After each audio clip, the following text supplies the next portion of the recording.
আসসালামু আলাইকুম প্রিয় সোনালী ভাইরা, আশা করি আপনারা সবাই ভালো আছেন, সুস্থ আছেন। শীতকাল এখন গরুর পর্যায়ে বেশি বেশি প্রয়োজন। তো এই শীতকালে গরুর গা ধোয়ানো খুব জরুরি, কারণ প্রতিদিন আপনি গরুকে গা ধোয়াবেন না তাহলে কি আজ আমি আপনাদের সঙ্গে যে বিষয়টি নিয়ে আলোচনা করতেছি সেটা হচ্ছে শীতকালে গরুর ঘর পরিষ্কার থেকে শুরু করে খাদ্য প্রস্তুত সব কিছু আজ থাকবে আমার ভিডিওতে। সম্পূর্ণ ভিডিওটি দেখবেন, কীভাবে আমি ঘর পরিষ্কার করছি, কীভাবে গরুর ঘর পরিষ্কার করছি, সব কিছু থাকবে। তো বন্ধুরা দেখেন, আমি গরুকে গা ধুয়ে পরিষ্কার পরিচ্ছন্ন করছি, কারণ গরু যত পরিষ্কার পরিচ্ছন্ন থাকবে আপনার গরু তত সুস্থ থাকবে।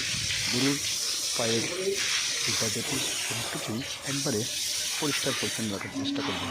শীতকাল এসেছে বিধায় আপনি যে মনে করবেন গরুর ঘর পরিষ্কার করার প্রয়োজন নেই, গরুর গা ভিজে যাবে, গরুকে ঠান্ডা লাগবে না। বন্ধুরা, গরুর ঘর পরিষ্কার থাকা মানে গরু সুস্থ থাকা।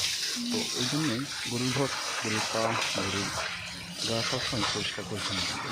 তবে যদি খুব বেশি শীত পড়ে তাহলে কী করবেন, গরুর যে জায়গায় ময়লা পড়ছে ঠিক সেই জায়গাটা পরিষ্কার করে রাখবেন।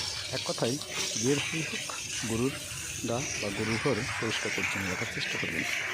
গরুর ঘর যত পরিষ্কার রাখবেন আপনার গরু ততই সুস্থ থাকবে। আমি একজন খামারি হিসেবে যেটা বুঝি আমি আপনাদের সঙ্গে সেটাই শেয়ার করার চেষ্টা করি। আমি দীর্ঘদিন গরুর সঙ্গে আছি, আমি জানি গরুর ঘরে যত বেশি নোংরা থাকে গরুর ঘরে তত বেশি অসুখ বিসুখ আক্রমণ করে। আমি যে কারণে আমার গরুর ঘরে গরু সবসময় পরিষ্কার পরিচ্ছন্ন রাখার চেষ্টা করি। বিশেষ করে গরুর পায়ের যে খোপ, গরুর চিকা, এই জিনিসটা খুবই পরিষ্কার করার চেষ্টা করি। এবং গরুর ঘরে যখন ময়লা থাকে, নোংরা থাকে, গোবর পড়ে থাকে, তখন গরুর ঘর শীতকালে শুকাইতে চায় না। যে কারণে গরুর ঘর শুকানোটা খুবই জরুরি, কারণ শীতকালে গরুর ঘর যদি না শুকায় গরু ঠান্ডায় কষ্ট পায় না। তাই তো গরুর ঘর শুকানো খুবই জরুরি। তো এই গরুর ঘর যদি নোংরা বা ময়লা থাকে তাহলে গরুর ঘর পরিষ্কার পরিচ্ছন্ন করা খুবই জরুরি। আপনারা স্ক্রিনে দেখতে পাচ্ছেন আমি গরুর ঘর ধুলে পরিষ্কার করছি। গরুর ঘরে আপনারা তো জানেন গরুর প্রস্রাবে অনেক নোংরা থাকে। তো গরুর ঘরে যদি আপনি পরিষ্কার সেভাবে না করেন, ধুলে যদি পরিষ্কার না করেন তাহলে কী হবে, গরুর ঘরে পিছলা হবে, গরুর পা পিছলে যাবে, গরু পড়ে যেয়ে ক্ষতি হওয়ার সম্ভাবনা আছে।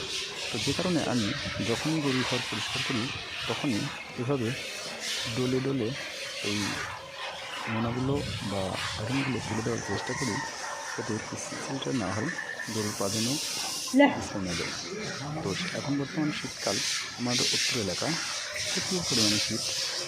আমি বল ধরে চারিদিকে একবারে কাগজ বাতাস আটকে দিয়েছি। তো শীতকালে আপনারা বুঝতে পারছেন পানি নিয়ে কাজ করা খুবই কষ্ট। তারপরেও আমি অলসতা করি নাই। আমি আমার গরুর ঘর ভালো করে ডলে করে একবারে ফেল করে দেখলে বুঝতে পারবেন আমার গরুর ঘরের মেঝেটা একবারে নিট অ্যান্ড ক্লিন। কোনো শ্যাওলা পাবেন না, কোনো গোবর পাবেন না, একদম ক্লিন। তো এই অবস্থায় এইভাবে আমার যদি গড়া বসাই, সেখানে পানি দিই, সেটাও একদম ক্লিন, প্রতিদিন পরিষ্কার পরিচ্ছন্ন থাকে। সেখানে খাবার দিই, খড় দিই, সেখানে ক্লিন। তো এইভাবে আমি আমার সবার ঘর যতটা পরিষ্কার পরিচ্ছন্ন করার চেষ্টা না করি, তার চেয়ে বেশি চেষ্টা করি আমার গরুর ঘর পরিষ্কার পরিচ্ছন্ন, কারণ এই গরু থেকেই আমাদের যে রোগ দেয়। তো এই গরুর ঘর থেকেই আমি গরু যদি আমি সুস্থ রাখতে পারি তবেই আমি লাভবান হতে পারবো। তাই সময় চেষ্টা করি গরুর ঘর পরিষ্কার পরিচ্ছন্ন রাখার। তো এই গরুর ঘর পরিষ্কার পরিচ্ছন্ন রাখার মূল যেটা, সেটা হচ্ছে একটু পরিশ্রম করতে হবে। আর গরু লালন পালন করলে আপনি যদি মনে করেন অফিসারের মতন অসাধভাবে হবেন, প্যান্ট শার্ট পরে বাজারে সঙ্গে করবেন, তাহলে হবে না। গরু ঘরে যেখানেই নোংরা দেখবেন, যেখানেই অপরিষ্কার দেখবেন, সেখানেই তাৎক্ষণিক পরিষ্কার পরিচ্ছন্ন করার চেষ্টা করবেন। তো আমি আমার গরুর ঘরে দেওয়াল বলেন, মেঝে বলেন, কোনোখানে নোংরা লেগে থাকতে দিই না।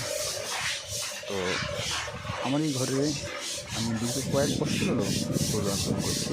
তো আপনারা কি দেখে বুঝতে পারবেন যে এখানে কয়েক বছর থেকে এক কথায় গরুর ঘরে যে নোংরা থাকে, গরুর ঘরে যে থাকে, নোংরা ধরে যায়, তারপর আমি বুঝতে পারছি।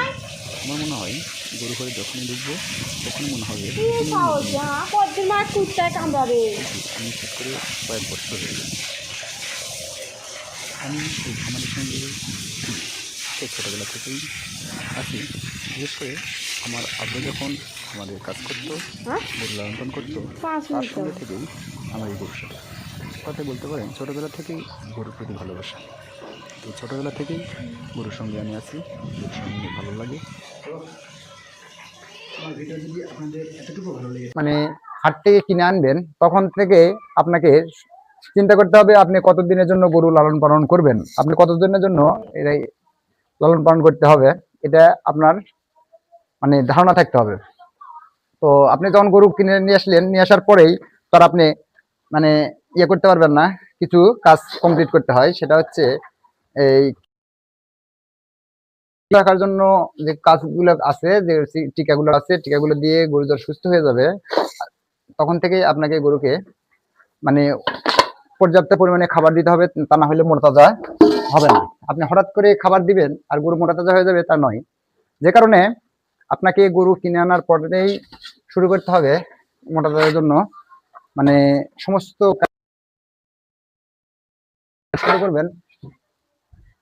এক কথায় আপনি যখন গরু কিনে আনছেন, আনার পরে গরুকে কৃমিনাশক করছেন এবং এক কথায় মোটা তাজার জন্য ফিট করে নিয়েছেন, বন্ধুরা আমার ভিডিও যদি আপনাদের এতটুকু ভালো লেগে থাকে অবশ্যই একটি লাইক, একটি কমেন্ট করতে ভুলবেন না, এবং পরবর্তী ভিডিও কি বিষয় নিয়ে বানাবো অবশ্যই কমেন্টে বলে যাবেন।